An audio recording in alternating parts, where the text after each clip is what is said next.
hater. Gotta wash down the top 40s with a chaser. Your boy starts.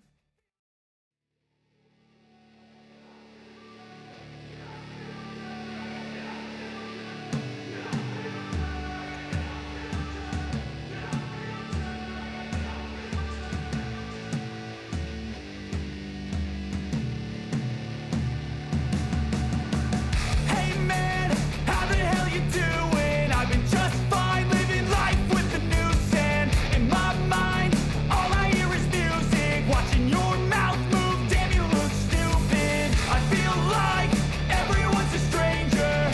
Small talk with your narcissistic neighbor. She's real hot, but they said to never date her. I agree, but you did, and I hate her. You wanna get away? You better get in line. Won't go another day of wasting any time. I've got a lot to say, can't hold it in this time. Got no filter, I got no filter. No filter, I got no filter. No filter, I got no filter. No filter, I got no filter. No filter, I got no filter.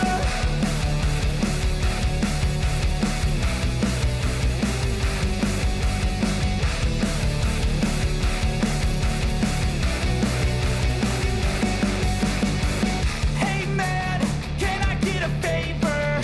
Yeah, sure, no, see you later. Sometimes I just wanna be a hater. Gotta wash down the top 40s with a chaser. Your boy starts feeling like a waiter, scraping my mind against a cheese grater. Before you go, sir, you have to sign a waiver. That's alright, I'm aware of the danger. You wanna get away? You better get in line. Won't go another day of wasting any time. I've got a lot to say, can't hold it in this time. Got no filter, I got no filter. No filter, I got no filter. No filter, I got no filter. No filter, I got no filter. No filter, I got no filter.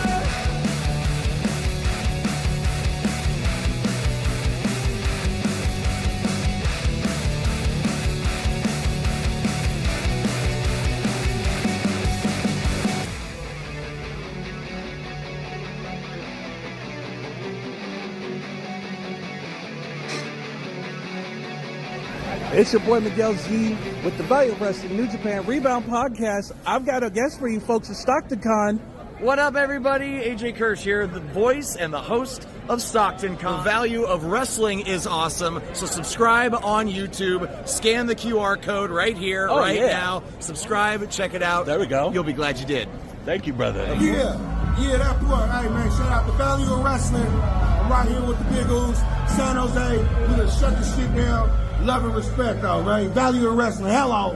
Man, thank you, brother. Thank Oh, ladies and gentlemen, you didn't know. I've been telling you all week we'd be right here live on YouTube, live at the Value Wrestling right here on YouTube. Of course, this is the Value Wrestling. This is your weekly roundup, episode 46. Ratings, debuts, CM Punk, and there's a werewolf on the loose. Oh, you didn't know. Ladies and gentlemen, if you saw our shout out at the opening, you got to see two great men in the beginning of all that. You got to see AJ Kirsch, our good buddy AJ Kirsch, who is working to be in Health and Fitness magazine. You can check the description below for a link. Go there and vote. You get one free vote a day, or you can purchase votes by making a donation. All those donations go to support his cause, which is research in childhood cancer. Some of that money also goes to financial aid that the family may need as they are dealing with their child going through cancer, because there's a lot more that goes into childhood cancer battle than just the research and finding the medications, finding the needs, but these families need places to stay while their child's going through this or in the hospital. This helps pay their bills or whatever they need so they can focus completely on their child, which I think anybody who's a parent, if your child was that sick, you would want to be able to completely focus your energy on getting them better, making them feel better, making them healthy. So it's a great cause. Go support H.A. Kirsch. Good buddy. We will be seeing him July 13th at StocktonCon. He is the voice of StocktonCon, so Mr. Kirsch, be ready, because we are coming to see you. We will be there live in some capacity. We're going to have more details as this week progresses on how that's all going to play out. We can't wait to be there. We can't wait to get started. La-di-da-di. It's going to be a party like we do it everywhere. We did it at the Realm of Warriors Championship Wrestling event. We're going to do it at Stockton Con, and we're going to do it everywhere else in between. And, of course, the other man in that shout-out video, the man that we've been standing behind, the man we've been singing the praises and cheers and glories of for a long, long while, the Samoan Werewolf, Jacob Fatu, who made his debut on SmackDown this past Friday in a huge debut, changing the landscape of professional wrestling, WWE, and everything else in between. There's a savage on the loose. There's a werewolf running wild in WWE. So I don't know who to be more afraid of, a werewolf or the Wyatt Sick. That is going to be the magic question. We got a lot to discuss today, a lot to talk about. We're going to get into all the details. We're going to talk New Japan a little bit. We're going to talk a little bit about something they call Bloodsport and John Moxley going out there and giving a damn good match that may have not been everything he hoped it to be. We're going to talk about Kayla Braxton leaving WWE at the end of this week. Her last official day will be the episode from Madison Square Gardens. We'll be saying bye to Kayla Braxton and wishing her best in the future endeavors. Value Wrestling is sad to see Kayla Braxton going, but we can't wait to see where she's going to wind up next. Kayla Braxton has been a great talent to watch and a beautiful woman to admire while she's on TV, and her back and forth with Paul Heyman has been, some of the banners been almost epic. Some of the great stuff that they do just has made SmackDown worth watching. We thank you for being here, joining the chat, joining the conversation, join the party anytime. Ask questions, show us what you think. But gentlemen, let's start it off right there. How are we feeling about Kayla Braxton leaving WWE? It just feels so weird. It's like, 'cause you're so attached to certain personalities. Like, announcers don't always, or interviewers don't always get to show their personality the most compared to, say, other talents. But still, it's kind of like, it's kind of heartbreaking a little bit, just because, like you said, especially when she was on the screen with Paul Heyman. Oh my God. I mean, they just worked magic together. Yeah, no, it's going to be a different landscape now that she's taken off. I mean, like you said, the banter between her and Heyman, I mean, was so entertaining. It's kind of hard to find another backstage hand to do that. It just she came off naturally, and Yes. it made it very enjoyable. There's very few and far between backstage hands that do that, but she's definitely one of those that it's going to hurt if they can't find somebody just as good as she was. Sometimes I hate tuning into things to look at news while we're on the air, and then I see a video of Mariah May and Toni Storm from Collision where they're holding each other bent over and they're smacking each other's butts. And we call this the best, we're the best wrestle. I just hate looking to find something that's newsworthy, and I see something that just makes me go, okay. Yeah. I've got no comment. I'm done. So, like I said, I haven't seen Soraya on X since all this fiasco of weirdos has been going on. So. Are you sure she hasn't blocked you, Mr. I love to get blocked by people? I really don't care. If she went missing from my list because she blocked me, thank you. I don't want to see you either. AEW were the best wrestling. You got two of your what are supposed to be your major main event women, the women's world champion there, and they're smacking each other's butts. Let alone you had people screaming in a crowd that was so dead when Mira Shirakawa, Mariah May, and Toni Storm in the ring a couple weeks back in Dynamite, and you could hear somebody in the crowd go, "Three-way!" I'm like, yeah, that's not what you want to hear out of your audience. And then when you have, AEW women going on their little Twitter rants about, oh, we're not respected, or, people don't recognize us with clothes on, and yada, yada, yada. And then what's worse is when one of them says, oh, you don't recognize me with pants on, and then goes out and does a bikini spread. Like, you want to complain that you're presented in almost a sexual nature, but then you want to be complain about how we perceive you in that way when you have presented yourself that way, not just in the wrestling ring, but everything you do. Now, beautiful woman is beautiful woman. I mean, if you're going to present yourself that way, you are opening the door. This isn't trying to victimize anybody or pointing a finger, but I mean, there's this fine balance here. Like, you can't say, don't look at me like this, and then go out and do a photo shoot where you're in a bikini and I mean, you're going to draw attention that you may not want. So, I mean, it's really weird that you want to say one thing one way and then the other way you're out here doing your thing. Thoughts, gentlemen? Nope, because I will get banned. Or I know everything I'm thinking is unpopular. Let's put it that way. Yeah. We'll leave it at that because it's a double-edged sword. It is. So, and I don't want to say, I mean, I you know, we all adore and love Sky Blue. She's a beautiful woman. She's a great talent in the ring, and we mean nothing against her. But, I mean, she was one of the ones that made this comment about, oh, nobody recognizes me with my pants on. But then when you're out here doing bikini scenes, which are great, wonderful, go out there. You have an amazing body. It's good, looks good. People like to admire you in that situation. There's nothing wrong with that. But I'm like, you get into that double-edged sword where you're complaining about something, but then you're doing what would almost seem the opposite. So, you know, Saraya doing what Saraya does. Certain people want their cake and want to eat it too. Yeah. Point 1. Point 2 is do what you do, but also you're not free from the consequences. True. Very true. So many ways. Anywho, so that's what's going on there. Taylor Braggs is leaving WWE at the end of the week at the Madison Square Garden show. It's going to be sad to see her go. Yeah.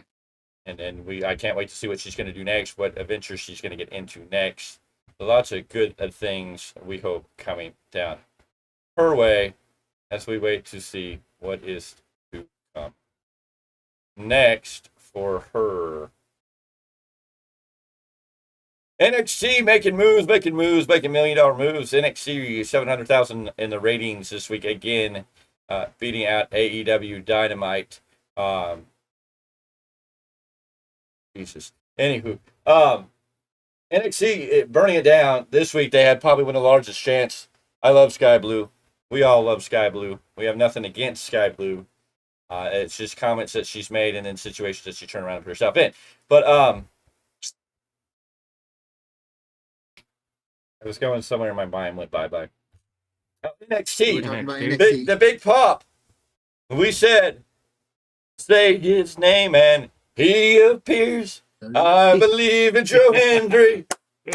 Joe Hendry making his NXT debut, getting a ruckus crowd to cheer and go nuts. The only thing was he was quickly eliminated from that battle royal, but it was good to see Joe Hendry on NXT. NXT becoming a hot topic, a hot point in professional wrestling, really bringing it back to that small crowd, that feel, that vibe. NXT is changing the course of what NXT has been. It's back. Maybe even better than it was before, but it's good to see NXT back on track, away from NXT 2.0 and the Rainbow Bright era of what was NXT that then AEW felt the need to go out there and copy, but that's okay. Glad to see NXT back.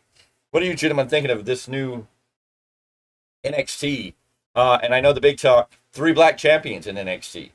I'm happy they're champions. I'm not one of these people that really look at they're black. I'm just like they all deserve it. But I know this is a big talking point in the community that NXT has 3 black champions. So I know it's a talking point to me. It's like I think they're just great. They've all earned their spot. They've done great storylines to get all 3 of these people here. I have no issue with it, but I know that's a big talking point. So what is your guys' thoughts on this? Talking point or not, and I know that's just the era we're in. That's the generational thing that's going on right now, and that's all well and good. But we're coming from a wrestling standpoint.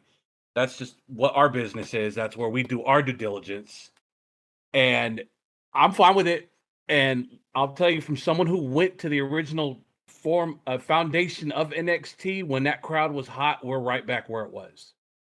And I love the direction they're going in. I'm loving the people that they're bringing in from TNA.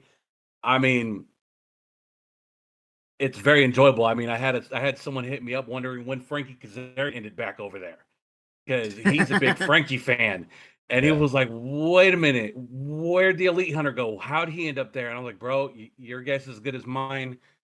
I guess he's back over in TNA. I was like, enjoy it, my brother. Yeah. So, I mean, I'm enjoying it. Well, it's very enjoyable to me. I mean, it's my kids, they've loved NXT, so they're happy with the state of it as we sit here. Frankie Kazarian's been out of AEW for some time now. He went back to TNA. That's where he made his agreement. His contract ran up. They decided not to renew it on whatever end that is. I don't know the fine details, but it seems like he's got a bigger spotlight on him in TNA. And then he got the brightest light showing up in this match and getting down to the final in that Battle Royal. He was there very much to the end. So it was good to see him in that moment and see him in that place. It was entertaining. He did some great stuff. I can't wait to see Frankie Kazarian, whether it be TNA or NXT. Always got to love what Frankie Kazarian's doing and becoming really a veteran of the ring. Mm-hmm. Yes, Obafemi and Roxanne Perez are great champions in NXT. They represent really well. Obafemi is going to be an interesting character, how they're going to take that big man down and take that title off him. I think Trick Williams is amazing. He's really came into himself just within the last few months. He's really, his name was there, but I think he's really won over the fans and made himself, what he is. And Wolf That Trick has been huge. And then Lola Vice as your women's North American champion. A great talent there. Right, wrong name. Wrong Lola name? Vice is not a champion at all. Who is No, it? that's Have to look up. He's looking it up. up. But I mean, these are young, hungry competitors, and they listen. They listen to the veteran minds that come through that come through the doors. Oh, That's why they're progressing so well. So they're not like another company that doesn't want to listen to the their veterans that come through the door. Veterans that they know what they're talking about. Yeah, Kalani Jordan. There you Okay. go. There we go. There we go. The But yeah, women's no, NXT Shawn Michaels North is American doing champion. a hell of Yeah. a job over there. Can't remember everybody's name. My bad. I'm trying to remember names. We may start watching Lola NXT. Vice has been getting some shine, but she's just not a champion yet. That's Yeah. the only thing. We're trying to get in there. We may be reviewing NXT soon once we get more familiar with the names, so we sound better. But we all have our moments. We all have our faults. But yeah, NXT looking red hot. Gentlemen, you know what today is? Today is a birthday. 23rd. No, it's a birthday.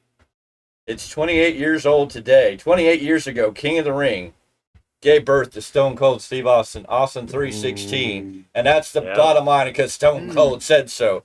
Yes, ladies and gentlemen, 28 years ago today, Stone Cold Steve Austin beat Jake the Snake Roberts in the middle of the ring and then took his place on the throne and became Stone Cold Steve Austin and gave birth to Austin 316.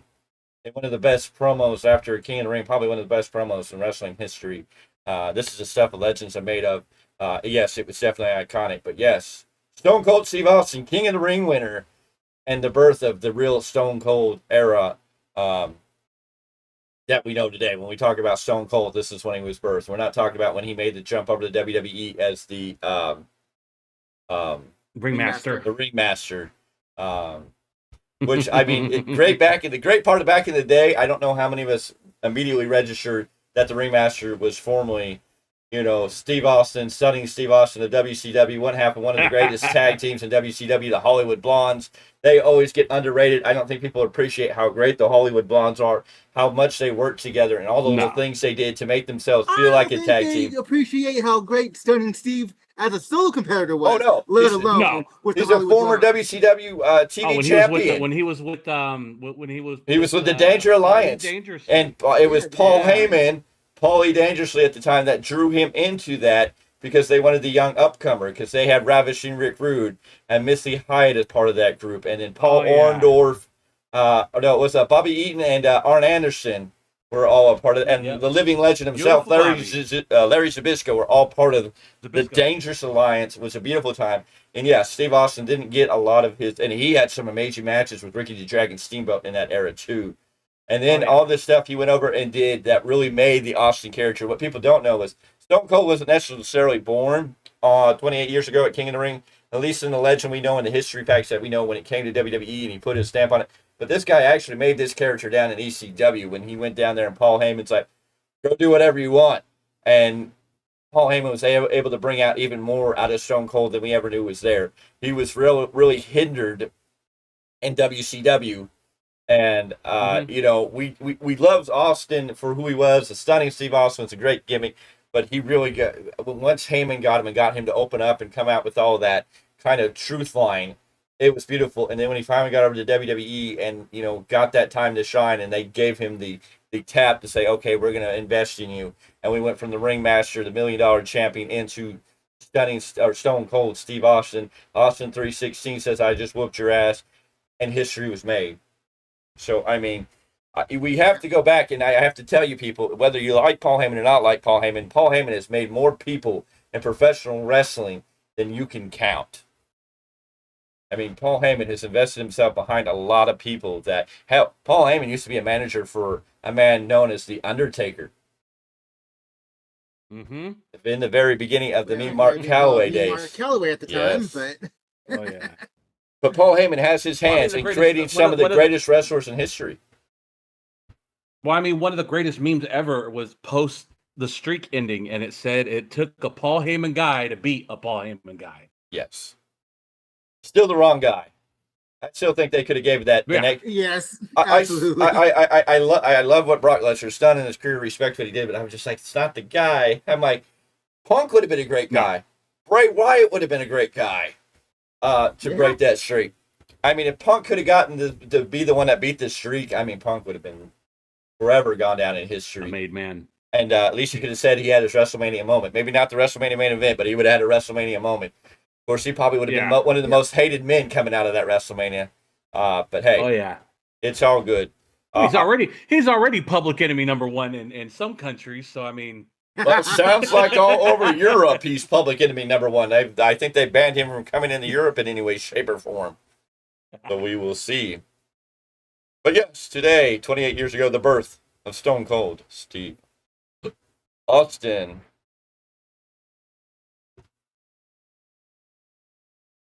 Ladies and gentlemen, a match just announced a match announced today for Dynamite. Saraya is going to team with Anna Jay and Harley Cameron to take on Mina Shirakawa, Mariah May, and Toni Storm in Buffalo, New York.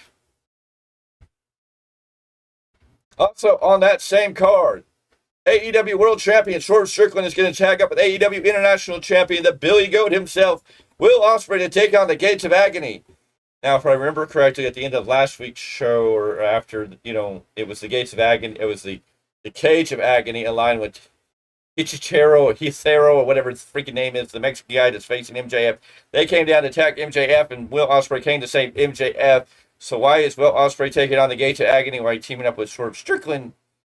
I don't know. It doesn't make sense. I get in the history we've had two opponents, that are enemies. We've had Austin and Triple H tag up. We've had Austin and Shawn. We've had all these people who were going into a big feud tag up for a tag match. But this one, you have no logic, Tony Khan, in this one. I totally don't know why. This just kills even more legitimacy that maybe any legitimacy that Swerve and Ospreay had going. Are they supplying the fans with some of that Ric Flair energy? So they could stay awake? I don't know if it's that energy drink. It might be Ric Flair's weed.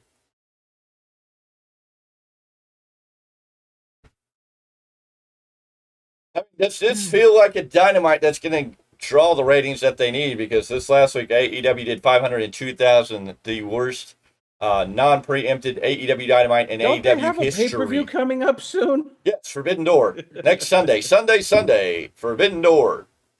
Get excited. Good luck. I'll be excited when it ends. How about that? Right. At this point, it's like, I mean, this is what we're going for. And Dynamite last week did 502,000 viewers, way down. And every excuse in the book's been thrown. It was because it was Juneteenth. Now, I know Juneteenth's a pretty new holiday, but I didn't know it was a big barbecue holiday, so they were saying everybody was outside barbecuing. I'm like, what's that got to do with the TV program? Because if I go back in history and talk about wrestling programs or wrestling events, as I remember wrestling events, it used to be a gathering. I mean, if we had known more people, I'm sure, and when we had the means or the place to do it, we would have gathered in a huge group to go sit down and watch wrestling at somebody's house. You would have cooked the food outside prior to the show and then had the spread ready. Wrestling used to be like the Super Bowl, where you would get everything ready and then you sit down when that game went off. I mean, it used to be back in the day, WCW would show you house parties were massive people. Now, granted, it was a lot of universities and it was fraternities and all that stuff, and that's cool. But I mean, there used to be a pattern where people would get together to watch these events. So I mean, how can you say, oh, people were having barbecues? So they were busy partying and eating outside and enjoying the sunlight, even though America's in this giant heat wave that's killing everybody off because we're in a giant heat wave and there's high temperatures across this nation, and so I'm wondering why everybody's outside, not inside, enjoying the AC and a good TV show. And then their next excuse is Black Panther. Black Panther, one of the largest box office movies when it came out, one of the biggest box office movies out of the Marvel series. And they're upset because they didn't have the Big Bang Theory. Does that many people who watch Big Bang Theory didn't watch AEW wrestling? Or did they take a nap? What comes on after? Is it more Big Bang Theory? I don't know. I forget what comes on after AEW Dynamite. Do they sleep through those 2 hours and not turn off their TV? My thing with this is, my point would be, okay, I get it may have been a holiday. Okay. I get that you may not have had your same lead-in. But if you were creating captivating television that people wanted to watch and gave them a freaking reason to come watch it every week, then you might not have this problem. But if you're not giving anybody anything to come back to the next week, I mean, what do we get this week that we need to come back to? We've seen a face-off between Will Ospreay and MJF, but now he's teaming up with Swerve. Nobody cares about Swerve and Will Ospreay's match at Forbidden Door because everybody pretty much can see the writing on the wall of that story. The Elite are dead. I mean, how do you have the Elite who are taking over your show, who are supposed to be taking over your program, who are supposed to be this feared group, who just went through Anarchy in the Arena match where one of them got lit on fire, survived that shit, and got the pin over one of the greatest wrestlers in professional wrestling right now, but then your boys lose to the Acclaimed, who have been pretty much bottom feeders in AEW, presented like mediocre characters, but they finally get a win, which, I mean, granted, I know people will be like, well, you're always complaining that the Young Bucks never put over anybody. Cool, the Young Bucks put over the Acclaim once in their whole career, but it was at the wrong time. I mean, I'm sorry. Should the Elite not be, like, getting beaten just yet? I mean, if you want to make them maximize their heat and maximize their credibility as a threat to AEW, especially since we're going into a 5-man tag event, I guess it looks like, at Anarchy in the Arena, or Blood and Guts, excuse me. It's Blood and Guts, which will be the next pay-per-view in July. So they're going to go into Blood and Guts with another person, and you look at the 4 people who are there, and you're like, yeah, this is a joke. And on the other side, we know it's going to be so far Swerve and the Acclaim with Billy Gunn, and you're just like, this is the best AEW has to offer? And then you have the greatest Japanese wrestler in modern era. I mean, he's probably on the mountain of Mount Rushmore of Japanese wrestlers, and Mr. Clarke and Mr. Z can validate this or not validate this, but I mean, when you were talking about Kazuchika Okada, I mean, he could stand shoulder to shoulder almost with Antonio Inoki. And when you have this man on TV, and I get some people find it funny, but when you have this man going, I put the wrong button, bitch. I get it, it gets somewhat of a laugh, but it's still like, this is what you deteriorated this man into. Anyways, I'm going to stop talking. You love irritating me with this thing because you know what? Nobody's more disappointed in how this is going for Okada than me. And when is he getting paid? Like $3 million a year? This is the investment. Carrying the young. Nope. We will get banned off air. I will get kicked off air. I'm just gonna. Usa. Tony Khan on. It just basically he's turned himself into Malcolm Khan by any excuse necessary to try to make himself attempt to look good. They've used a lot of That's excuses. all it is. And even Sean Ross Sapp reaching out and passing on these excuses. Now, Sean Ross Sapp reported him. I'm not saying he made these excuses, but he said when he reached out to the company, these were the excuses he was getting. I don't talk about Sean Ross Sapp. He blocked me, and I don't know why. I didn't do nothing to him. I must have hurt his feelings. Well, not as bad as we hurt AJ Francis's feelings. AJ, I don't know why you're so mad that you can't dive over a top rope. Anyway, Did you see the Don't have certain natural abilities. Did you see the new video that Joe Hendry made with them playing the guitar to his music? Not yet. That was hilarious. Anyways, So Joe Hendry can make fun of him, but if we do it, we get blocked. Yes. It's okay. yes. Sorry, I But the AJ. difference though there is he's getting paid for that. He just says, "Mike, Mr. that's a Francis or Mr. Francis, I am sorry that I didn't go any harder at hurting your feelings. Hey, let's leave No Dollar 2 cents, Mr. Change in the Pocket alone. We're gonna move on to more important things than him. But these ratings, I mean, Tony Khan using everything in the book to justify why the ratings are low. And then we look at the show next week, and I don't know how you get any more excited to want to come watch it. I mean, really, what is there to go watch? Do I really want to see Saraya teaming up with Anna Jay and Harley Cameron, who feel like a total joke, against this Mariah May, Tony Storm, and Mina Shirakawa? No. A group that is like, I don't understand. Based on talent, I would say yes. But knowing the pattern of the booking, that's the biggest problem. Well, we always say the in-ring work's good, but it's just the other crap. The fans, just to hear what they have to say during this match. Did they say anything, or they just sit there? I hope they have that edit button on quick. Did they say the banter? Did they say anything, or did they just sit there and listen to the crickets chirp? I mean, AEW TV is about as loud and ruckus as Bloodsport. Bloodsport was when John Moxley had his match. He's out there trying to get them excited, and they're all like, yay. Like, well, he put on a barn burner, got them all revved up and out of their seats. Now, I get it. The Japanese culture is quite different when they watch wrestling, so people are going to try and justify it as they try to justify everything in wrestling these days, because you're either on one side or the other. There's no in-between when it comes to professional wrestling for some reason today. I was going to tell you, because I'm looking at the results from Bloodsport, and I watched it as much as I could, folks. I'm coming off of a big weekend here. But Minoru Suzuki defeating Timothy Thatcher was kind of a shocker to me. The murder grandpa. Because Thatcher. Yeah, exactly. That's that one. And then here's one for you. Santino Marella losing to Kazuki. That was different too. Yeah, but you know what you He's expect. Still doing his thing. You know what to expect when you see Santino Marella coming out to the ring. Santino Marella is really good at what he does. I know, but I popped because he came out because I didn't know he was still working. Yes. He's really good at what he does, and you know what to expect when he comes out for that. So, I mean, I can't hate on him too much. And this one caught me off guard. Rampage. Quentin Rampage Jackson picking up a win at Bloodsport by TKO. Quentin Rampage Jackson. Yeah. Wasn't that some guy that used to wrestle in TNA? That was some guy who used to be the UFC light heavyweight champion. Oh, so he used to be somebody. Used to be.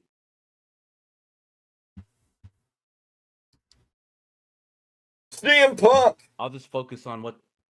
Oh, go ahead. CM Punk. Everybody mad at CM Punk. Everybody angry at CM Punk. And not for what he did to Drew McIntyre. They're angry because he drove himself out of the hospital. So CM Punk on SmackDown got the crap beat out of him. He wasn't dead. I mean, they weren't trying to make it like he was murdered and dead. But he did get carted out on a stretcher, taken to the hospital. And then a short time later, the fans in droves, if you haven't seen the video footage on Twitter, go find it. But the fans in drove, I mean, there was probably a couple hundred fans standing out at the hospital as CM Punk got in his G-Wagon and drove out. I wonder if anybody's offended that he doesn't drive an electric vehicle, but that's beside the point. CM Punk drives himself out of the hospital. Now, have you ever, had to go to the hospital and have something serious and go in for the day, get done what you needed to, get stitched up, patched up, worked out, and drive right back? I mean, have you ever, had an accident at work and then, got yourself put in the boot and then sitting back on your merry way and had to drive your own happy little butt home? I mean, is it abnormal for somebody to go into a hospital after getting their butt beaten and then being released and sent home? Now, granted, most hospitals would probably say, you know what, we need somebody to drive you. But I mean, why is everybody mad at CM Punk? Can anybody justify what the? Oh, it's breaking kayfabe. It's like he's going back home. to that episode. Well, I'm just like, people are legitimately upset and complaining about CM Punk. Now, granted, some of these people are just trying to find reasons, like the one that's out here saying, "Oh, CM Punk can't sell kayfabe," but here is little idiot on AEW, Jungle Fuck. Jack Perry is out here driving his skate. Why do we got to talk about him? Well, because he said people are showing footage of him driving his scapegoat bus from town to town, going, he's keeping kayfabe, but Punk can't. Who's going to face Jeff He's Cobb? driving from town to town because, I mean... Well, he's got to drive the Tony's suitcases paying around for the Bill Young on that Bucks, one. and he's got to drive the suitcases for the Young Bucks and Kazuchika soft serve Cry Me a River Okada. Who's Jeff Cobb going to face at Forbidden Door? I don't know. I don't know if he's even going to get on the card. Just because he asked for it doesn't mean he's going to. And I don't know if Tony Khan wants Jeff Cobb on the card because Jeff Cobb's not a big fan of Tony Khan. No, he is not. Jeff Cobb don't get no Fs. So, unless he gets a match coming up this week, I don't think we're going to see Jeff Cobb at Forbidden Door.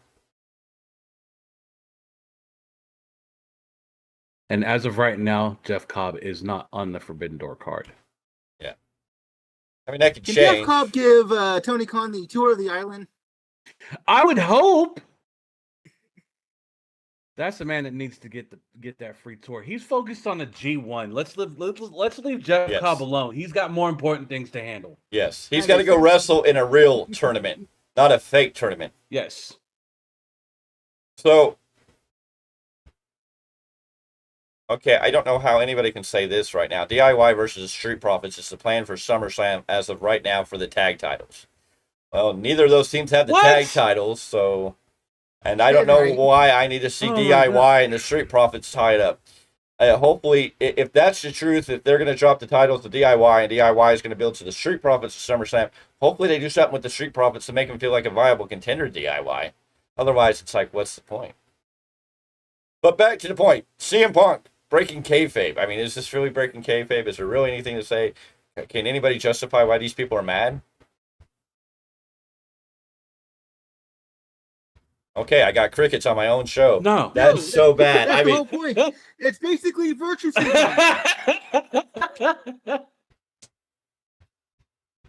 It's taking professional wrestling way too bloody seriously. Yes. And it's virtue signaling. yes. No, what I can't wait to see is come WrestleMania weekend, how many fans are getting kicked out of hotel lobbies for waiting around. That's what I'm waiting to see. How many big burly Las Vegas security guards? Stay out of the hotels. Quit stalking these freaking wrestlers. Okay, they have a right to their own lives. If they're going to sign autographs, there's an appropriate way and appropriate time to do it. Get out of their hotel rooms, you creepy creeps. And if you're offended, then you know what? Shoe fits, wear it. Hey. That's what Am I telling lies? Tell me when I'm telling lies. If you get offended, then the shoe must freaking fit. Unless it's in a boot, then the shoe might not work, and then that's a whole different problem. No, that's all I'm looking forward to. Is like I'm gonna be strolling down the strip, looking at massive amount of fans standing outside the hotels and hotel lobbies because they can't get in the doorway.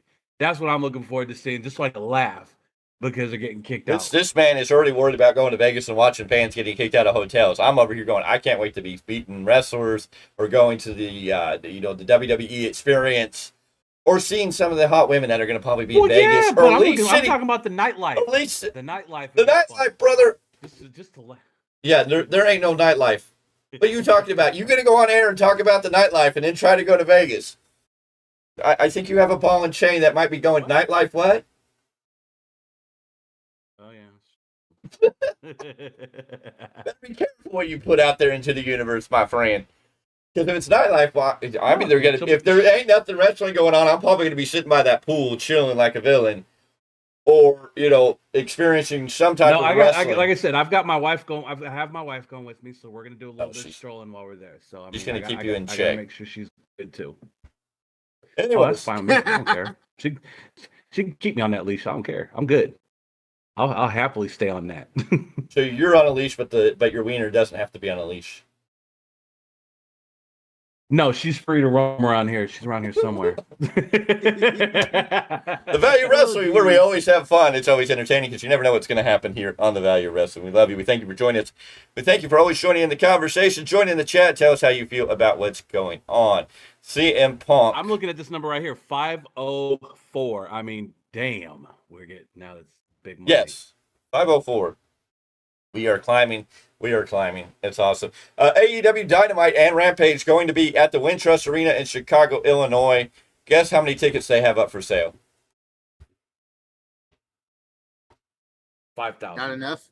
3,277 tickets is what they've got it set up for. They're going into Chicago, and they can't even do 3,500 tickets, let alone 5,000. Chicago, a hotbed for wrestling, where Jack Perry supposedly went in and made himself famous in Chicago. That's the That's not the scapegoat. Windy City Riot. Yep. No. But AEW ain't going to do even 5,000 in that arena. See, now, if they were smart, they would redo their partnership with TNA, bring Mustafa Ali over, who is also Chicago. Mm-hmm. Yeah, but that you would know, take, just a little bit of forethought. you know, TNA Which Tony Khan can't. doesn't have. TNA can't have a partnership with AEW right now. That's Well, not no. going to happen. Didn't they just have a promotion in Chicago that sold out recently? Yeah. The whole building. Okay. I found a tweet that may be interesting for you guys. Are you ready for this one? WWE trains Uh-oh. gymnasts to be wrestlers, while AEW trains wrestlers to be gymnasts. WWE trains gymnasts to be wrestlers, while AEW trains wrestlers to be gymnasts. That sounds about right. Okay, talking about Spot Fest, well, in other words. I didn't know AEW Funky. trained. I didn't know AEW trained their people to do anything. But I get it. Yes. Well, ask the tampon bucks because I think a trampoline is what they've been referred to as a few times. Trampoline cowboys. The flippity floppities, the flip flopper twins. I mean, you know, it is what it is. Got to get their move. Got to get their move. Got to get every move in. But that's an interesting statement. But that says a lot. If WWE is able to train a gymnast to become a wrestler, doesn't that give her a lot of credibility? What WWE, the Performance Center, NXT, and what WWE is doing for these people? Other than Scripps, but I don't know if Scripps could have ever gotten over the way they wanted Scripps to get over, or Reggie, or whatever 10 names he's had so far. No, I think he's a unfortunately special not. talent, but I don't know if I he did would not have like ever. that Scripps name. Yeah. No, Well, nobody did. and they first introduced him as Reggie. I don't think it ever overcame, and then they tried to hide him under that mask and make him Scripps to give him something different. But I think too many people knew it was Reggie, and I think that Yeah. was already the souring point. Hopefully, he goes on the independent scene and does a Matt Cardona, Yeah. Cody Rhodes, one of these routes where he can go prove himself. A Drew Galloway. Now, I don't think he'll be at that same level, but maybe he can go on. He was independence. just at GCW this past weekend, so I don't know. Hopefully he can go on the independent scene and make a name for himself and maybe come back as a talent that is, a little over and has rebranded himself in some way. Yeah. I mean, there's some potential there, so we'll see There's what something. happens. Yeah. Coming from Twitter, the increasing narrative that Will Ospreay is overrated and painfully predictable now that he's been with AEW for a few months. Like, dude, has probably been involved in the best 3 wrestling matches of 2024 and probably had the best 2 matches in 2023. He's had some good matches this year, but I'm sorry, he's becoming a little overrated. I think we said this when I know I said it. I sat here and warned Tony Khan, AEW, and everybody about it, that if they put Will Ospreay on every show, if we see too much of Will Ospreay, he's going to become watered down and he won't be the big They burned event him out. that he's going They already to burned need it to out. be. And I think you see it coming. We're already running him up the ladder to the World Championship way too soon. I mean, he hasn't, he officially joined in March. Would have been his official time period that all 3 of these guys. Let's look at this. We're just barely getting to the end of June. And Mercedes Moné, Okada, and Ospreay all kind of debuted late February, March. You realize in just 3 months, all 3 of their credibility is pretty much dead. Will Ospreay is just the best wrestler in the world, one of the best wrestlers in the world. And this Billy Goat, no doubt, I think that's his only salvation. But Okada is dead, and Mercedes Moné was dead before arrival. but Will Ospreay is floundering. It's the truth. I mean, I hate to say that. Well, yeah. I love Mercedes Moné. I wish, she'd get away from whatever she's doing because it's not doing what she needs to be doing. And it shows how powerful a machine like WWE is behind you because she's not credible in the point she's in. Okada, I don't know what they're doing with him, and it's supposed to be this heel gimmick. But yeah. But Ospreay, yes, he's great. But if you watch the shows and listen to it, they're already having fighting Swerve, and you already have him facing off with MJF. So I have a feeling MJF may be the wild card going into the Owen Hart Cup tournament, so that he can win the Owen Hart Cup tournament and then become the number one contender at All In for that world title, which Will Ospreay will win. That's kind of where I think that predictability is going because they're already teasing MJF, Will Ospreay, and they're already rushing that. Go ahead, Mr.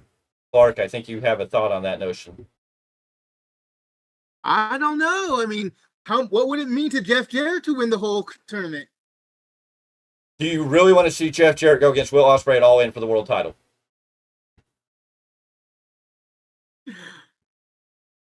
I'd like the heat that comes from it. If you put, if Tony Khan wants to kill AEW, put Jeff Jarrett in the main event spot of All In, their biggest event of the year. This is supposed to be their big event, All In. Put Jeff Jarrett against Will Ospreay for that world title at All In. Wouldn't be the first time that Jeff Jarrett laid on his back to kill a company. Ooh. You really believe that? Wow. I'm sorry. A big part of what killed WCW was Time Warner, the merger, and the people that didn't want WCW there. Oh, I know. And Vince freaking Russo thinking he's better than 80% of the wrestlers at WCW that were on the roster when he was there, when he's the biggest joke in professional wrestling. I had to. No, you didn't have to. No, you didn't. You want me to defend Jeff Jarrett? Is that what you want to do? You want me to put me on the side of defending Jeff Jarrett? Hey, Mr. Z, I need you to look. I need you to put your hand down. I need you to look. I got something for you. Look at the screen. I can wait. We can hold up the show. Bitch.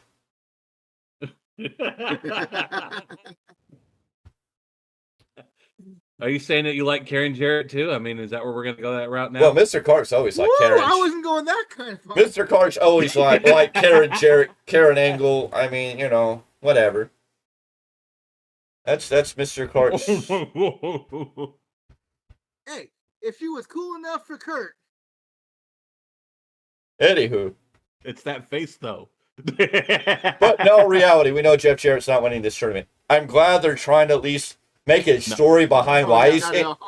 No. At least they're giving him some screen time with the vignettes about why he's getting in the Owen Hart tournament. At least they're giving us some credibility than just putting him in there. I'm like, at least they're giving us a story. I can accept it a little better now than just seeing his name on the list. But he's not winning this. He's losing that first round.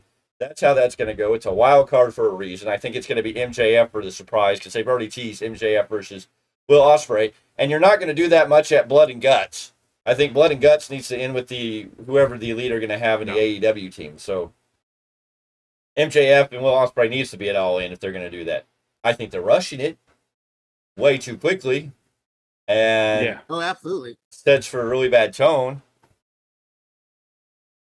And then what do you do after that? Especially since you have a pay-per-view like a week now. I think they changed the date. Like instead of just the next week, All Out has now been pushed back a week further or whatever it is. Mm-hmm. We'll have to see this AEW show. I don't know. If they don't get the ratings, I don't know what you say. They won't have an excuse this week to use.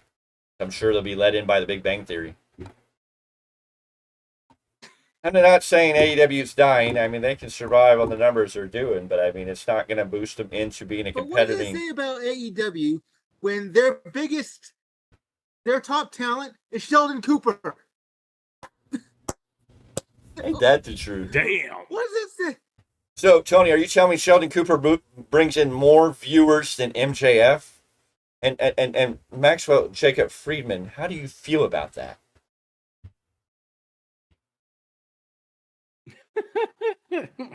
I mean, maybe in his mind, since WCW could give the belt to David Arquette, maybe. Dang.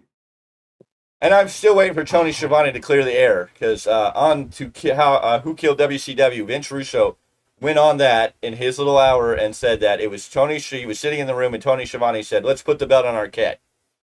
And then Vince Russo brought everybody in and they decided to put the belt on Arquette. And Arquette was even like, you're kidding, right? You're not serious. And then they put the belt on Arquette. And Arquette didn't even want to keep that belt after. And Arquette realized when he was talking to Booker T after the match, like, yeah, how many times have you held it? Booker T's like, none. And Arquette was like, oh shit, how do I carry this belt when this man hasn't?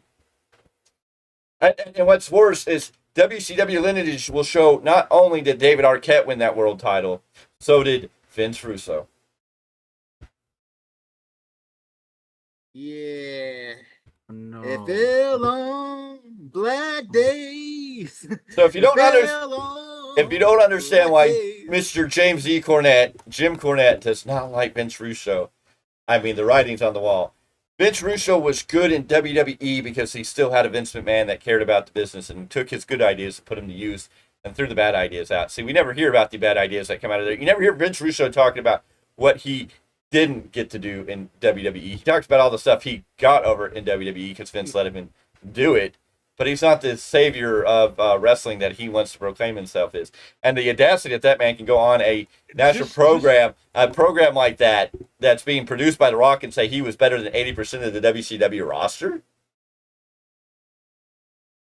Just remember, Jim Cornette has said that if even he is in a wheelchair and incoherent, he still wants his wife to push him up that hill so he can pee on Vince Russo's grave. AEW All Out September 7th. I believe you're correct, but it was originally supposed to be like the week before, and then it got pushed back because people complained because you had All In, and then the next weekend it was All Out. And WWE also has their Bash Berlin in between all that too. That hurt it. Yeah, September 7th will be Saturday, September 7th. Well, now at the Now Arena in Chicago. I wonder how many tickets will be selling for that. Thank you for adding that in the conversation. You're always welcome to join in the conversation. Tell us what you're thinking about what we're chatting about. Appreciate that. We really do. Big debut on Monday Night Raw. Big debut. Everybody been waiting for this. We've seen all the QR codes, all the scans, all the glitches. We got the Wyatt 6, whatever we're calling it, make their debut. When I first watched it, I wasn't a big fan of it. It didn't make a whole lot of sense. It seemed really odd. I wish they would have told a little more story. When they were doing that main event match, if Michael Cole and Pat McAfee would have been hearing stuff from the back or weird noises going, what's going on? And we got cameras going back there. If there would have been something more going on to kind of create the kerfuffle, for lack of better words, I think that would have been better. But after watching the reviews and play again, I've digested it, and I kind of like where it's setting. It just depends on how they play it out. I know a lot of people are done with the slow burn and want it to, show their faces and see where it goes, but I think we have to enjoy this slow burn and digest it and see how this plays out. It's going to be very, very interesting what we're going to get. Mr. Clark's already done with it, I know. He's just sitting there with a pretty face going, it's... But let's keep in mind, too, like I said, I have a kid who was a massive Bray Wyatt fan, still is, and was very emotional and very excited about this debut. So at the end of the day, it got out to the audience that it should have meant for, regardless of how we take it as a whole. It's for the kids. I think I'm going to give it the chance. The younger audience was definitely happy for it. I think I'm going to give it a chance and see how they play it out this Monday. They have to. I don't know how they're going to come out of this. They beat everybody down. Sweet. But I'm interested in how they play this next chapter. They almost need to start the show with the Wyatt sick in the ring or something. You know what I'm saying? It's kind of like they've destroyed everything, so how do they not have control? I think that may be the direction they need to go with all that. But we're going to have to wait and see how that goes. Yeah, I never said I was done with this whole angle. I'm saying until they give me a reason, though, to care, I'm done with it. So it's not the overall, like I'm just like, F it all. Like, just give me what is the next chapter in this universe. That's all I want to know. Exactly. Where are we heading? What are we doing? Biggest debut in wrestling history this week has to go to Jacob Fatu. The Samoan Werewolf finally shows up on WWE TV. He's been signed to WWE for a while. We've been calling, wondering when he was going to show up. We've been supporting him since Mr. Z went to the Battle of the Valley in San Jose and got that man to give us a shout out. And we love Jacob Fatu, the Samoan Werewolf, what he's done. But man, what a debut. The Cody Rhodes and Randy Orton and Kevin Owens having Solo Sikoa come into a corner. It looked like they were finally going to give him his comeuppance. And then he started laughing, and the wild Samoan, the werewolf himself, unleashed unholy terror and took out 3 men all by himself, put Cody Rhodes through a table. And now we have the savage of the werewolf. And the commentary team will say this again. I know me and Mr. Clarke talked about this on Friday's SmackDown review. Friday, Today's Sunday. We talked about that, and we talked about how great the commentary team put him over because Wade Barrett and Corey Graves sold that man like he was $1 million. Like, they were deathly afraid of this man. There's a werewolf loose, and they sold him and built him like $1 million. He came out looking like $1 million. I mean, he took out 3 of the biggest names in WWE right now. If you people don't understand that, he took out 3 main eventers by himself. Kevin Owens, Randy Orton, and the world champion, or the WWE champion, Cody Rhodes, all taken out by the Samoan Werewolf. And the Samoan Werewolf joining the bloodline. And now the rumors keep spilling. Where's Hikuleo going to fall into this? Where is Azilla Fatu going to fall in this? And the other Fatu members that are kind of out there. We just seen one of those last weekend, bro. Like, I don't know if we saw one of those. I think we just saw somebody named Journey Fatu. I don't know if he's part of the bloodline. I don't know if he's part of that heritage. He is. He is? Okay. They've asked him. Yeah, he is. So. I know I wasn't here for you guys' review. I was tending to my daughter's party, and I tried to listen to as much as possible, but I was told to get off. Candles. And place security guards. So, yeah. How many boys did you have to scare away? None, because there was only one that we already know, and he's a very respectable young man. So, anyways, your thoughts on your boy? I mean, he is your boy. Check out Fatu, the Samoan Werewolf. First off, folks, just so everyone knows, it only cost me $14 for that. Buy the man a drink, and he was a happy man for that. But other than that, it's just about time to let a savage out there. Like, he looked good. He looked damn good. So I'm wondering where this is gonna go next. Like, what are they gonna? Is they gonna just unleash hell at this point? He needs to be the, like I've said, the way they need to book this bloodline with Sikola. Sikola needs to be the Don that's taking over for the tribal chief for at least now. I'm not saying that there's not a higher power or a higher authority or a high chief that isn't calling these shots. I'm still very skeptical about who may be really telling Solo what to do. Now, we know Solo said Roman Reigns ain't never coming back. So we are on a different level with this bloodline gimmick. Now, Solo Sikoa should be the Mafia Don. He's got Tama and Tonga as his right hand and left hand men. And I hope they get a little more savage and they're brutal. But it is, now we have the Hitman. We have the killer. We have Jacob Fatu, who should be, it should just be a look, and this man should be taking out everybody. He called himself the enforcer of the table. He needs to be that. He needs to be he needs to be what Happy is to the Sons of Anarchy. If you have watched that show, he needs to be the guy that's going to get it done. We've all watched that show, so we all should know what role Happy played. And, well, I know Mr. Clarke should too. He watched the show. I made him watch it in binge form because I love that show. One of my favorite shows that's ever come on TV. The Mayans never really got to me. It was just, it didn't click. No. What's his name's also that broke my heart. What's his name's going to be at Stockton Con this year? The head of the Mayans from Sons of Anarchy. Yes. Really? Yes, he's going to be there. Have you not seen that announcement? Yeah. That's huge. Okay. Yeah. But the guy that was the head of the Mayans in Sons of Anarchy and was the head of the head of the Mayans in the Mayans series, they just didn't show him a whole lot. Alvarez, there we go. I knew his name would come to me. No. Alvarez, is, the guy who played Alvarez is going to be at Stockton Con, so I definitely have to see. And my kids know him from another show. So I they will have want to me get to my. get his autograph for her. I have a Sons of Anarchy book. I have to get his autograph in that. I have the official Yeah. Sons of Anarchy book. Yes. No, see, because my kids know him from another show, so they want me to take a gnome for them to get him to sign that gnome. So Sweet. that's their reference Sweet, for him. sweet, They'll get it. Anyways, ladies and gentlemen, Jacob about to make his big debut, being the Savage. This group needs to look like a hit squad. I hope they go like this mafia style. Jacob Fatu needs to be the severe hitman. The other two need to kind of be the ones that are the middleman that can kind of keep him reined in a little bit. But it's going to be interesting. At least Monday Night Raw and SmackDown this week are you know are watchable. Like, you can't miss SmackDown because you're going to have to figure out what the White Six are going to do. Whether you're a big fan of it or if you're kind of in doubt, you're still going to want to tune in and see, okay, you may not have been impressed with it, but what are they going to do now? You may have been very impressed with it, and you want to know what they're going to do now. And it's SmackDown. Jacob Fatu, you know you're going to watch SmackDown now because now you're going to see what the Bloodline's going to do, how Cody Rhodes is going to react, how Randy Orton, Kevin Owens, how all these people are going to come back into the fold. Have you noticed every pay-per-view under Triple H has had a surprise?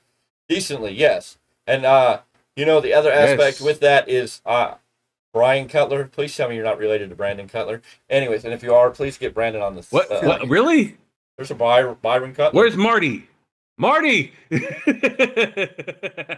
Bro, Marty knows where you live. Do you forget this? Yeah, I know. Okay. But if this is the guy, a relative of Mr. Cutler, Anyways, we need to talk to him. Jacob Fatu, these shows are going to be worth watching, but there's no reason to watch Dynamite. There's even a reason to watch NXT this week. Dinah what? Dinah who? Dinah where?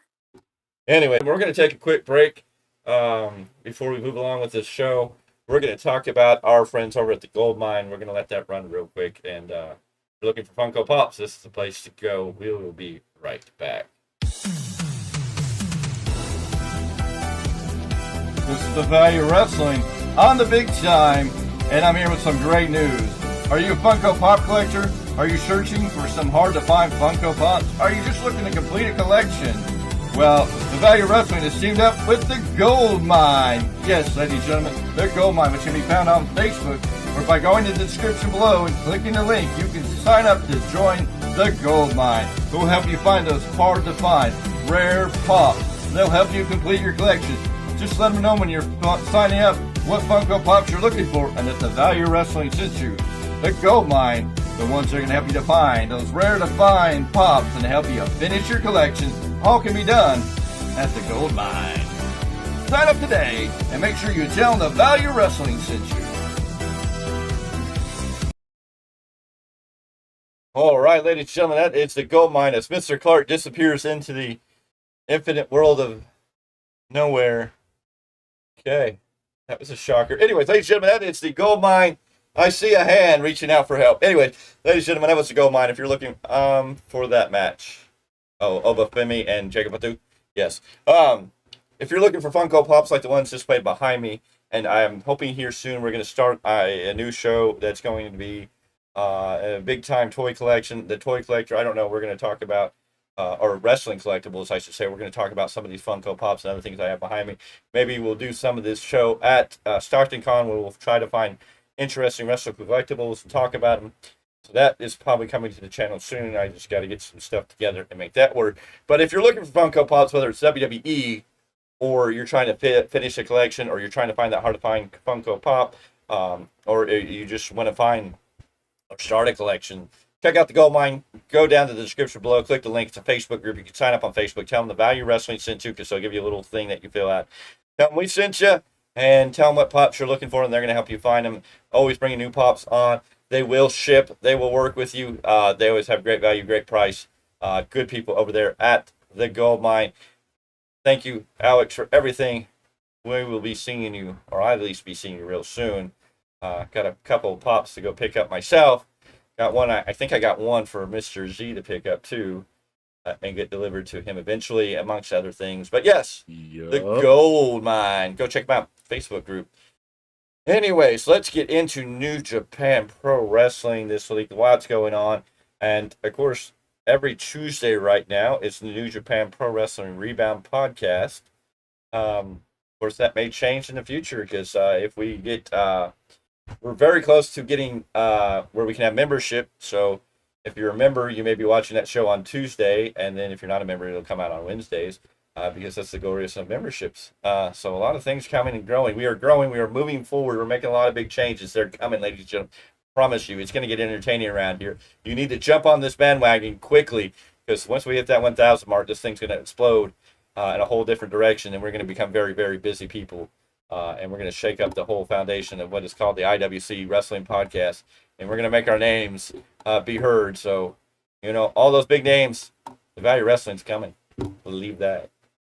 New Japan Pro Wrestling every Tuesday with the New Japan Pro Wrestling Rebound Podcast. Mr. Miguel Z, he is here with a sample, with a taste. You go into that ice cream place, you see all those beautiful flavors of ice cream. You go to Baskin Robbins, they give you 31 flavors. Back in the day, you just went to an ice cream bar and they had like 100 flavors, and you could sit there and get a spoonful of each one and then walk out, go, no, I'm full now. I don't need to buy anything. So what we're going to do today is Mr. C is going to give you a little sample of everything going on in New Japan Pro Wrestling to tell you exactly why, get you hyped up to come back and watch him on Tuesday, where he divulges it all, break it all down, give you all the news, and go why Jon Moxley might be the most hated man in New Japan Pro Wrestling. Mr. Z, the floor is yours. All right, we're coming off of New Japan Soul. We've just had another great stellar event.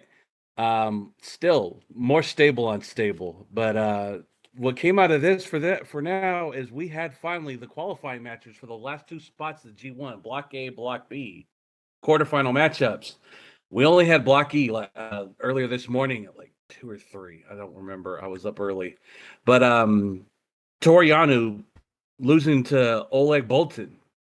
So he's moving on, and he will be facing TJP in the finals for Block B. But tonight, Block A will have Yujiro Takahashi against Callum Newman and Yoshihashi against Chase Owens. Those are what I'm looking forward to. That'll lead to the G1. We will find who's taking those last two spots. G1 starts in like 2 weeks. And then we're on a mad dash to Wrestle Kingdom. But folks, on Tuesday, I'll break down the rest of the card and talk about if Jeb Cobb's getting this match or not. He did make the statement of he's calling anybody out. Everybody's getting a tour of the islands. Who wants to book a trip? Tuesday, I'll explain all that. All righty, Tuesdays, New Japan Pro Wrestling Podcast will come on the air. Look for that. Make sure you ring that bell for notifications so when it's up and live, you'll be ready to watch it and enjoy. Mr. Z in the New Japan Pro Wrestling Rebound Podcast, where he brings you all the breaking news about New Japan Pro Wrestling, all the events going forward, and he gets to talk about that G1 climax. Hopefully he doesn't climax on air, but we'll all be good and dandy and handy. Both blocks are stacked. I can't help but get excited. He does like to stroke his wiener on air, so I mean, anything's possible. You stroked it too. Oh, but just because your wiener liked me better than you, and you know it. Glenn Gilberti is on X and making a very accurate assumption, as he stated, and I quote, they're actually going to make MJF wrestle that Mexican guy. Good grief. Jeez. Glenn's always getting heat for himself. And he didn't even have to dance this time. Oh my god. Al Snow. Damn you, Disco. Al Snow out here with a tweeter that is going to make you an X or whatever you want to call it. That's going to make you go, the what? The toughest part of a job interview. Oh, Al Snow, and I quote, the toughest part of a job interview is finding the exact right moment to go in for the kiss. And Mr. Falls explains exactly what I said when I said the comment that's going to make you go, what?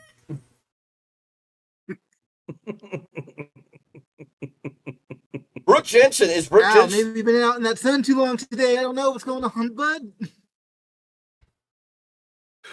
U-Haul Wrestling coming to a street near you. Somebody just pulled somebody out of a U-Haul, RKO'd him in the middle of the street, and, German suplex into a backflip, into a super kick to the back of the head. They are opening the back of the truck, gentlemen, and now there's another wrestler in the truck, and Hurricane Rana out of the back of a U-Haul truck onto the hard pavement of the street. There is a Claymore. Good God.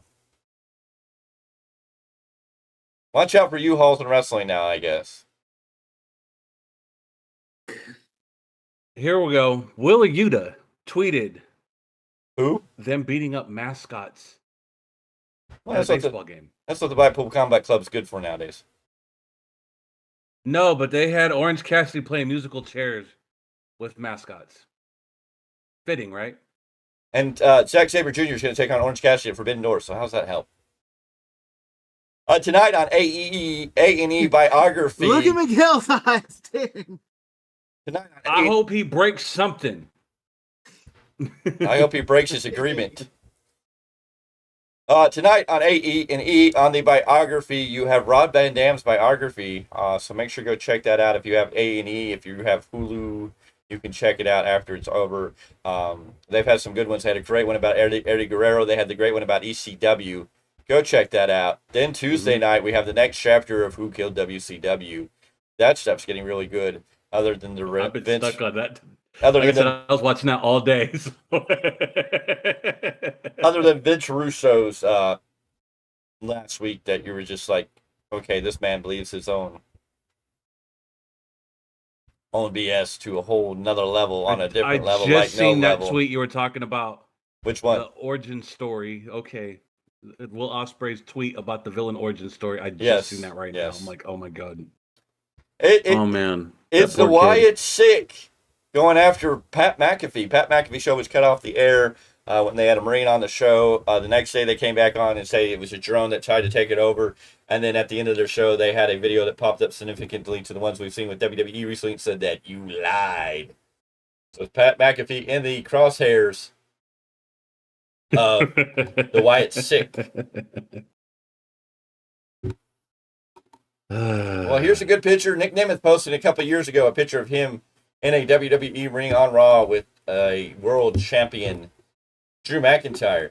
Could we see Nick Nemeth and Drew Galloway tying it up soon? What do we want from Drew after SmackDown, where Drew McIntyre attacked CM Punk, and of course it's being reported he's going to be on Raw? But is this story not going to be better if Drew were actually to leave WWE? I mean, with a working partnership with TNA, why would you not use the ability to use that a little bit and make it look like Drew McIntyre actually quit? Your guys' thought. I mean, that would make sense. Whether they actually do that or not is another story. Yeah, I don't know if they're doing it because he's supposed to be on Raw, so. You've talked about it. He should, go on this whole indie tour for a couple of months. And make it as if he actually literally quit. Well, and you've got Brooke Jensen in NXT that's supposedly doing a storyline that is so far to the point that he's even come out on Twitter and said that his non-compete clause with WWE is up and he's going to go wrestle other places, even so far that his fiance has come on air talking about, well, not on air, but on X, and put out videos about his current situation. Brooke Jensen, supposedly this is all storyline and that he's still under a WWE contract. He's not been fired, but they're making it seem like this. Almost a Brian Pillman-esque story, what Brian Pillman's story was supposed to be with WCW. But I mean, it's getting interesting. And I'm like, why wouldn't you take this opportunity with a Drew McIntyre to do something like this? He's supposed to be on Raw. Hopefully they do something right.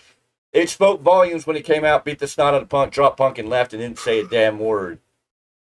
I don't know if they can do anything right now to make this story any better. If he talks, I hope they get it right, because it's got to be a home run. They've got to bang this out in the right way. I don't know what you do here. What do you think he should do? What do you think he should say if he comes out on air on Monday? Should he come out and go, I beat the snot out of Punk, I'm done, I'm leaving? Because you say, I don't know. I mean, if they didn't want to do something short and sweet like that, that'd be one thing. Yeah. Right. I don't know. They've created a great story here. I'm just like, why are you guys having to show up on Raw? I mean, it's like, I get why he showed up on SmackDown. Punk was there in Chicago, the right time to attack him. He didn't say anything. He left. That's where Drew should have left it. I hate to see him on Raw because I just feel like, I don't know if there's anything you can add to it right now. Yeah.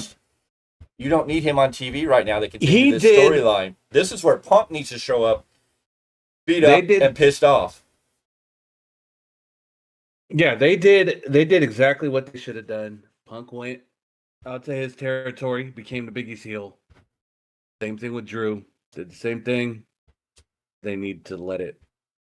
Let it Just let him breathe. cook. Yeah, let him cook. Punk definitely Just let him should. cook, folks. We don't need nothing. Punk needs to show up on Raw being Punk and being pissed off and talking about, I'm going to go find Drew McIntyre. I'm going to go wherever Yeah. he is. I'm going to find him and I'm going to take care of it. CM Punk should be on a hitman mission, and that's what it should be. And Drew, hopefully if they put him on air, he's not there in the arena. Do a vignette where he's out somewhere. I don't care if he's on a beach. I don't care if he's in a mall. I don't care if he's outside of TNA. I don't care if he's outside. Hell, if you really want to do this right, you know what you fucking do? They can have two guys have on site. Let Punk and Drew do the same thing. I got one better for you. Take Drew McIntyre down to Jacksonville, Florida, stand outside of AEW headquarters, and have him shoot an interview from there. Hinting at everything, not making an accusation, but just showing him in front of an AEW building like, I'm not coming back, I took care of Punk. Making Daly's place. Yes, any innuendos. Place. Let him be outside of Jacksonville Stadium and Daly's place, be in that little area, and make every innuendo he needs, and that would fit great. And then he's already in Jacksonville. He could drive down to Orlando, Florida, and show up on TNA as Drew Galloway. That is what you do. Triple H, please don't have him on air. CM Punk should show up looking for him, but Drew's not there. Drew should be coming up. Punk needs to come in the ring. Punk needs to show up and take over the show. At the very beginning of the show, Punk needs to come in the ring and take his spot in the middle of the ring, call out Drew and say, I'm taking over the show. Then you have Drew on the screen in Jacksonville, Florida, outside of Daly's place, wherever, and you film a vignette where he's like, I'm not there, I'm here, I told you I quit. And then Punk's like, okay, I know where that is. And you send Punk to go find Drew. Then you send Drew down to TNA. And he becomes Drew Galloway. Let him wrestle down there. Let Punk simmer on Raw and carry this storyline by himself, calling out Drew, telling Drew, why don't you come back and see you being afraid? And then he's finally like, Drew is getting a title shot against Moose for the world title down there. Make Drew Galloway the biggest babyface in TNA. Let him fight Moose in the system. Let him have a title match against Moose. CM Punk shows up and stops him from winning that title. This is what brings Drew back to WWE. And you do it at Bad Blood, hopefully in October or even December. I don't even know if I want Drew and Punk to go right now at SummerSlam. I know that's what they're probably building for, but I'm like, let this go a little longer. You have some play here where you could really turn the heat up to 90 degrees and hotter. I mean, you could take this to a whole... Triple H, please, for the love of everything holy, listen to me for once. I know fantasy booking, but I mean, tell me if I'm wrong. If they showed up, if you turned on Raw and the first thing you saw was Punk in the middle of the ring, ready to tear apart Drew, and Drew came in the front of you, and he was being in front of Daly's place and AEW billboard, even where AEW is supposed to be. Hell, maybe he goes to Buffalo to where they're supposed to be this Wednesday. Anything that would reference in the slightest way that he may be going to AEW to sign, it would trigger the whole wrestling community in a way that would be awesome. It would get everybody talking and the buzz going insane, and would help spread that storyline. Yeah. Triple H, me and the boys are ready to hire. I mean, as long as you let us do our podcast, we'd be more than happy to sign WWE contracts. We can create you some glorious storylines. Yeah. Anyways, gentlemen, Mr. Clarke, what do you have today? Do we have a Clarke report today?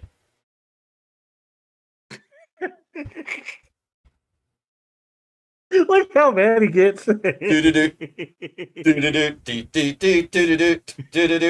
news with the Clarke report with Paulus Clarke.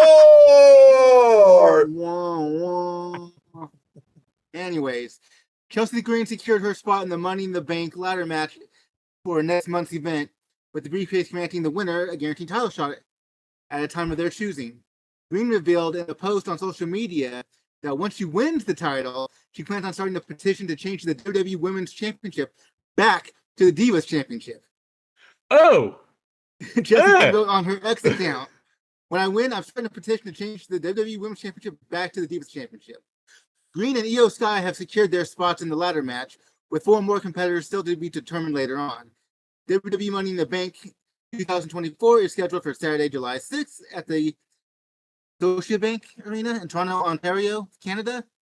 It'll be broadcast live on Peacock. This is not the first time Chelsea Green has talked about wishing she could win the Divas Championship. Like, that was her favorite era to watch. Which is kind of weird, because I think, like, women's wrestling where it is now, I think is better. But, because she does, her point is, she's really good. Her strength is the character work. She's serviceable in the ring. I would even say she's good in the ring. But what her passion is the character work. And she's damn good at that, which is why I can kind of see her, wanting to bring the Divas title back. How do you gentlemen feel about that? I think it would be interesting. It would give you a women's world champion and then a Divas champion. You could bring it back. Could definitely be interesting, but I like one more spin on that. Somebody claiming they're going to be one half of the Divas championships once his lady wins it. I thought that was a hilarious add-on to that. Okay. Oh, my goodness. Sorry, I had some breaking. Val Kilmer has been trending Matt on. Cardoon is a fool for that. Val Kilmer was trending on Twitter, so I had to make sure that we hadn't lost Val Kilmer. I got a little distracted there. Oh, okay. He's fine. There's nothing there. I checked. He's still with us, but he's trending on Twitter for whatever reason. And Mr. Clarke, to go back to this whole Divas time, don't do it. I hope they don't do it. I hope she doesn't do it. Because the last thing I need to see is any of them twins on my television again. Well, why do you automatically assume they're going to bring the Divas title back and that was going to bring the Bellas back?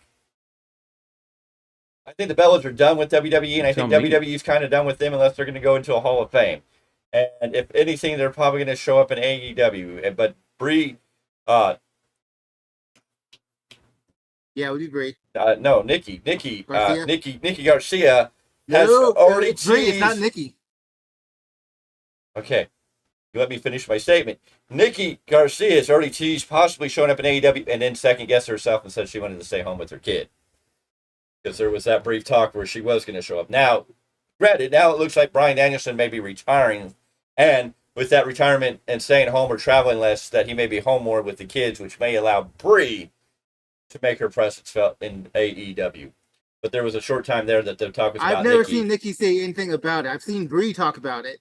I did a whole report on it. That's why it was... Well, I know Brie talked about it, but I know Nikki talked about it. I did a report on it a while back because it was very brief. Because she was like, they were talking about her coming in, and she had talked to Tony Khan, but then she just decided that she wanted to stay home and be a mom for now. Telling me the money probably wasn't right, but hey, who knows? I guess she wanted to make Okada money. It's okay, Brie deserves it. I don't know about Nikki. But yeah, why do you automatically assume the Divas title coming back would rely on the return of the Bellas, my friend? I mean, why do you automatically go there? I'm not even getting this no more. No, you're the one who freaking brought it up. You got mad because it means the Bellas are coming back. I brought it up. Well, now you have to defend. You have to defend your stance because you threw it out there. I'm not defending them wenches if my life depended on it. No, I didn't say you had to defend them. I said you have to defend your stance on why you assume bringing the Divas title back would automatically mean they had to come back. I still think Redacted runs shit, so I mean, it is what it is. Okay, what Kool-Aid are you freaking drinking? Okay, you Tony Khan henchman. You're right-handed Tony Khan. Are you sitting there snorting the powder that he's playing in? Are you putting in the Kool-Aid that you're drinking? Sorry. I mean, how can you buy into this idea that Redacted still has anything to do with WWE? He is so far gone because the people that are getting over, the people that are winning titles, would not be where they were if Redacted was around. There is no more Redacted. That man is gone. What he's trying to do is work through his son to get in the door of AEW. That's what's going on there. But do not tell me you, with any conceivable sense of intelligence, think Redacted is still running WWE.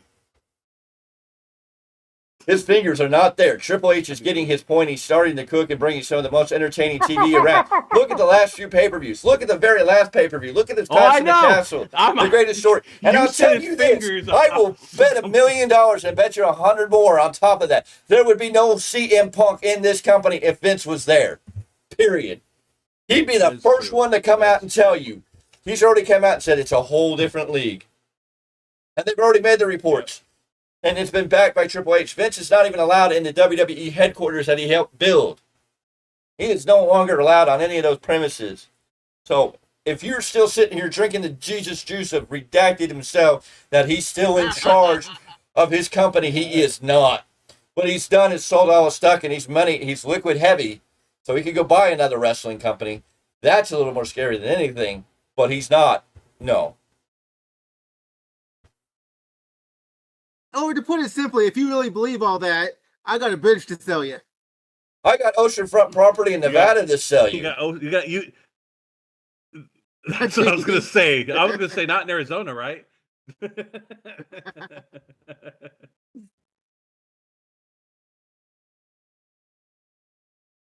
And you probably believe the London Bridge is still in London, England, too, right? What's up? And you still believe the London Bridge is in London, England, right? The old nursery rhyme. I know. That's not I'm even saying. The London Bridge actually runs over Lake Havasu in Arizona. They sold it. The bridge that's over there now is not the London Bridge, the original London Bridge. I forget what they call it now. But anywho. Highlight of the week. CM Punk and Paul Heyman embracing in the middle of the ring was probably one of the best highlights in the week. I get. Mm-hmm. I agree with that. I agree that there probably are a couple other, but I'm going to say that one. What was your highlight of the week, Mr. Clarke? Well, I was already agreeing with you about Punk and Heyman, but hey. Well, I think we can all pick one. There was enough. I was just trying to give Mr. Z one that I know he wants to say the most, so you're probably in the hardest spot.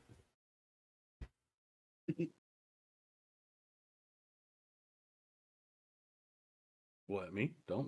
Mm-mm. What was your highlight of the week, Mr. Z? Why Mr. Clarke tries to figure out one. Jacob Fatu showing up. There That was you mine. go.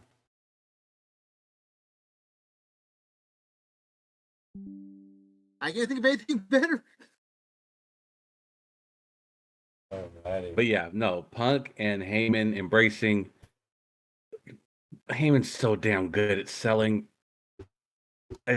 You believe how he fears for his life. I couldn't get over it. Okay.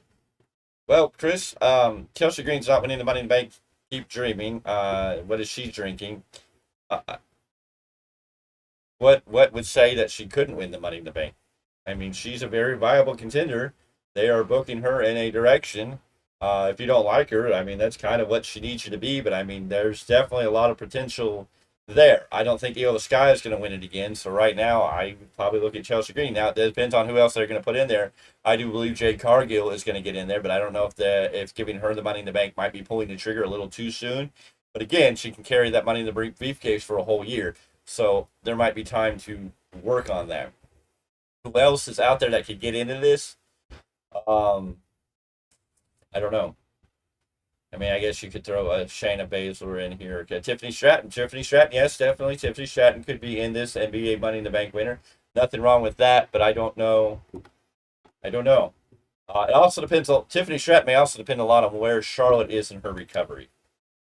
So Yeah. a lot of possibilities, a lot of innuendos, but I can't necessarily agree with you in the fact that she's not winning at all. There's a possibility that Chelsea Green's winning as a shocker, and it could be the right person. I mean, Chelsea Green with the Money in the Bank would definitely be the one that was going to tease cashing in constantly and just being a pain and a nuisance that was always there, and would make TV enjoyable because you just don't know when she's going to try and cash in or pull her Karen. I mean, there's so many things that could come out of her having the Money in the Bank match. Tiffany Stratton, I don't think she needs the Money in the Bank. It would help her somewhat. I mean, it would work. She would definitely be a good character to have it, but I don't know if she actually needs it. I mean, she's already main event material and could be a women's champion before the end of the year's up, depending on how they want to go about it. Blair Davenport might be a good winner of the Money in the Bank to give her a different direction. So, I mean, there's a lot of people. It just depends on who gets in there. But I cannot totally discount Chelsea Green winning this. No, plus it's a ladder match, so I mean, It's almost partly look at the draw in a sense. And it's a great story for Chelsea Green being the Karen of the group that everybody else gets knocked out and she gets that magic moment to sneak up the ladder and grab the briefcase under their noses. She is the sneaky kind that could tell that story where she won it and you could just get the outrage. It would just be beautiful. It could be a beautiful thing. May not like it, but it would be beautiful. Yeah. Anything is possible. Oh, yeah. Is Shane McMahon the savior of AEW?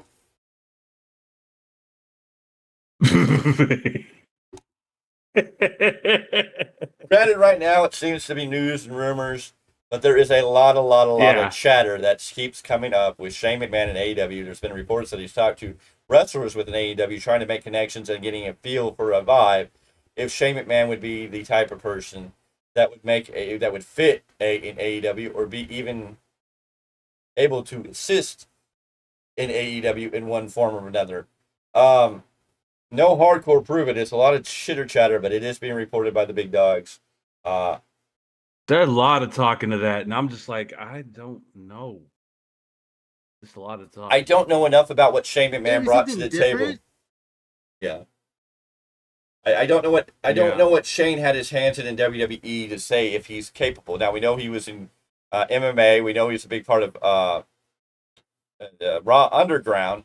But I'm like, I don't know what he brings to wrestling. And we know that a big fallout was his idea at the Royal Rumble about Brock and him and trying to eliminate and him winning the Rumble and the whole story that I don't know if we know all the truths to. But again, if that was what he was trying to book, is he the right person to be helping with the booking? Can he really bring something to the table? Because I don't know if we know enough about what Shane McMahon ever brought to the table. I mean, he's had different roles in AEW, yes, but I don't know if we ever heard about anything he was necessarily a part of in storyline. You know, is he an Eric Bischoff and an amazing booker, or is he a Vince Russo that can come up with crazy ideas, but also comes up with a lot of bad ideas? We don't know. No more Crash TV, please. We never know. So we're getting I don't enough know. of that already. Does he have enough experience in the business to make AEW better? Maybe just his experience in there. The scary part is, does Shane McMahon get into the ring in AEW and wrestle in AEW?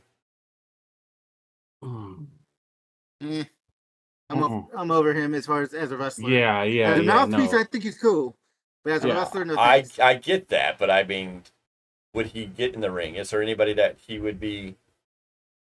Could there be any? I guess he could get in there and die with John Moxley. I mean, that'd be about the only man I could see him getting in the ring with their trash style type of wrestling.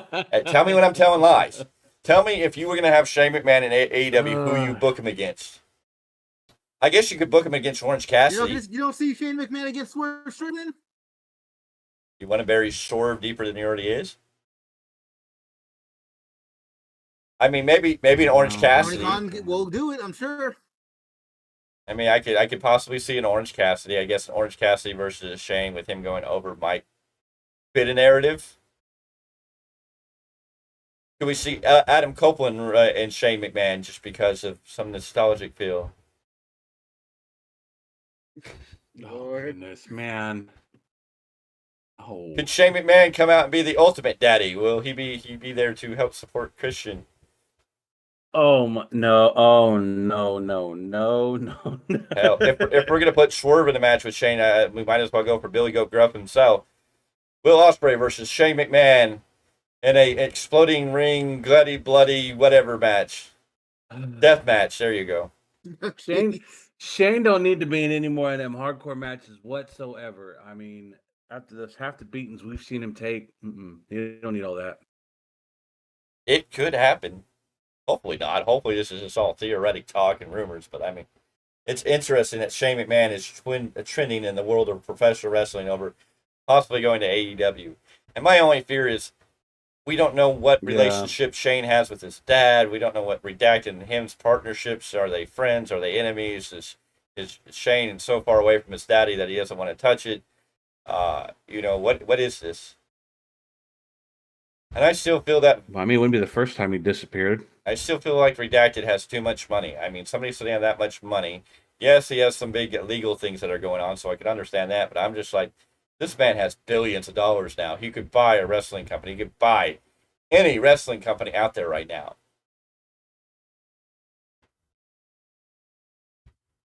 That's what's scary. Yeah. You could go buy NWA from Billy Corgan, but hopefully I would assume Billy Corgan's too smart to sell it. Billy's not interested in selling. No. He could go buy OOBW. He could buy MLW, GCW. I can see Vince turning that. Why the fuck would Court Power want to sell to Redacted? I don't know why these people would want to do it, but I mean, money does a lot of talking. You're not running there. I mean, if you're talking, millions to billions of dollars in what could be happening, I mean, if Redacted walked into the right person and put $1 billion in front of us, I think a lot of us would be like, oh boy, that's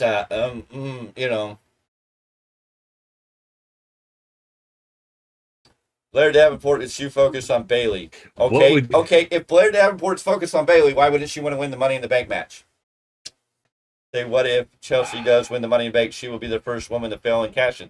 And maybe she will. I mean, that would fit into her storyline character. If she is the first woman to win that match, it would be great because then she can scream bloody murder about all that. She can talk about how she got screwed. So, I mean, she could win. But if Blair Davenport's focused on Bailey, why wouldn't she be somebody that would want to be in the Money in the Bank and win the Money in the Bank? So she could go after Bailey. Yeah. Blair Davenport's not necessarily, she can be focused on Bailey, but she's not necessarily at a point in her career at this moment that would allow her to be in a match like that. No. Anyways, is there anything else we need to talk about today? Anything else we need to review before we rock it up, shut it down, and put it away?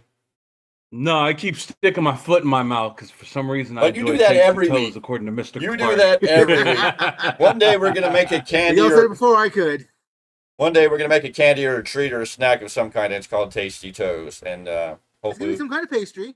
Hopefully we can sell them and get them out to the masses. So any day. Someday, some way. Ladies and gentlemen, this is the Value Wrestling. This is a weekly. Ladies and gentlemen, this is Value Wrestling. This is the weekly roundup, episode 46. We talked about it all. We thank you for joining us. Thank you for being here. If you're watching this later, always drop a comment in the bottom and below. If you're watching this live, please give us a thumbs up. If you're watching this later, give us a thumbs up. Make sure you ring that bell for notifications whenever we go live or new content comes up on the channel because there's always new stuff. We'll be back tomorrow with your Monday Night Raw post-show review. We're going to break all that down Tuesdays. Miguel will bring in the New Japan Pro Wrestling Rebound podcast. Wednesdays are open. Thursdays are open. We don't know what will happen between those 2 days. And then Friday, we're back with a live SmackDown review show. But always make sure you have that bell ring so any new content that comes on the air, you'll be the first to know. Join us and subscribe. Naomi and Tiffany Stratton and winning the triple threat. Okay, Naomi can fit in there. Tiffany Stratton can fit in there. But there's going to be 6 women in there. So there's going to be a lot of opportunities for a lot of people. So we'll have to wait and see. But we will talk more about that as we move on. Because next week, it'll be Sunday. So next Sunday, we'll be doing a weekly roundup with your fallout of Forbidden Door. No. Yeah, we committed to it. Yeah. Yep. So get ready, get pumped, get excited for Forbidden Door, because you never know who's going to come through that Forbidden Door. Maybe Moxley. No, you got to do it right. I booked a horrible card. Bitch. Anyways, we will see you on the next one. Jim will tell them goodbye, so long, farewell, and adios. Good night.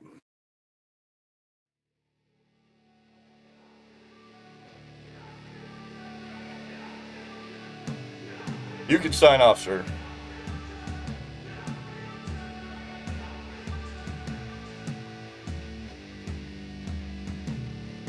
I'll see you guys later.